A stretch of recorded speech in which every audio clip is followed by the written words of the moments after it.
போக்குவரத்து துறையில் இருக்கின்ற பணியாளர்களுக்கு இதுவரை பணப்பலன் வழங்கப்படவில்லை.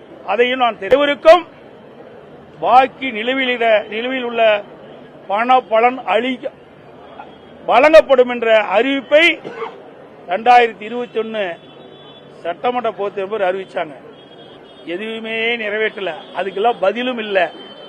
மகளிரெல்லாம் கட்டணமில்லாமல் பேருந்து பயணம் செய்யறாங்க. அறிவிப்புல என்ன?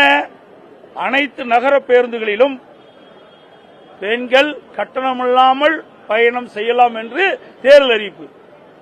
வெற்றி பெற வரைக்கும் அந்த அறிவிப்பு இருந்தது. வெற்றி பெற்ற பிறகு அப்படி அந்தர் பல்ட்டி அடிச்சு பஸ்ஸுக்கு முன்னாடியும் பின்னாடியும் லிப்ஸ்டிக் அடிச்சு பிங்க் கலர் அடிச்சு அந்த பேருந்துல மகளிர் ஏறினா தான் கட்டணம் இல்லாமல் பயணம் செய்யலாம்.